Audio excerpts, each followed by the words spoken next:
भाई सारे भाइयों ने सब नाथ जोड़ गए राम राम।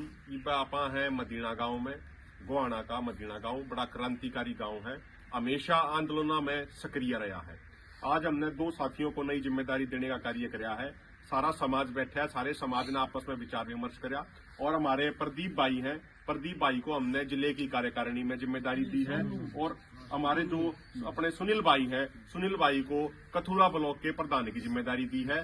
भाई ने प्रदीप भाई का गांव में नाम है सोनू, वैसे नाम है भाई का प्रदीप। और हमें उम्मीद है कि हमारे भाई मिलजुल कर पूरी किसान मजदूरों की लड़ाई को मजबूत करने का कार्य करेंगे, संगठन को मजबूत करने का कार्य करेंगे और जो सरदार जगजीत सिंह डल्लेवाल जी ने जिस एक निस्वार्थ भाव के साथ वो सेवा करने का कार्य कर रहे हैं, उनके दिखाए हुए रास्ते पे आगे चलते हुए हम भी उसी तरीके से सेवा करेंगे।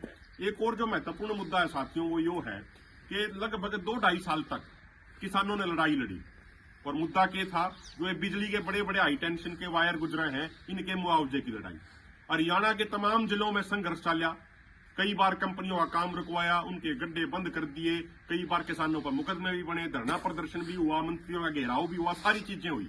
उसके बाद हरियाणा सरकार ने एक बेहतर दिशा में कानून बनाया और हरियाणा के विधानसभा चुनाव से पहले कानून ये बनाया गया कि जो भी हाई टेंशन लाइन गुजरेगी, उसका जो खंबा है, उस खंबे के तले का जो एरिया होगा, उस एरिया का मार्केट वैल्यू या कलेक्टर रेट में से जो भी ज्यादा होगा, उस एरिया का 200% मुआवजे के तौर पे दिया जाएगा।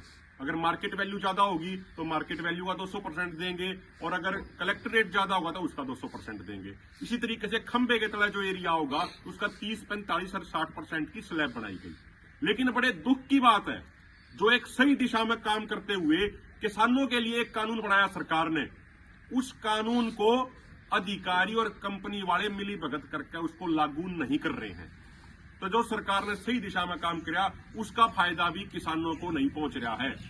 हमारा निवेदन है माननीय मुख्यमंत्री नायब सिंह सैनी जी से और केंद्रीय ऊर्जा मंत्री मनोहर लाल खट्टर जी से कि जो कानून किसानों के पक्ष में बना, उसको आप लागू कराइए। अगर वो लागू नहीं होता, अगर उस कानून के तहत किसानों को मुआवजा नहीं मिलता, तो खाली कागजा पर कानून बनाने का कोई फायदा नहीं है। इस मुद्दे पर हमारे साथी लगभग 1 हफ्ता पहले माननीय डीसी सोनीपत से मिले थे और उनको वो कानून की कॉपी भी दी जो हरियाणा सरकार ने कानून बनाया, और उसके अलावा जो केंद्र सरकार ने सप्लीमेंट्री गाइडलाइन जारी करी, उसकी कॉपी भी उनको हम देकर आए हैं। तो उन्होंने कहा 8-10 दिन का समय मांगा है हमसे कि भाई मैं सारे अधिकारियों से, कंपनी वालों को बुला के उनसे बात करूंगा और ये हम सुनिश्चित करेंगे कि इस कानून का सख्ती से, मजबूती से पालन हो।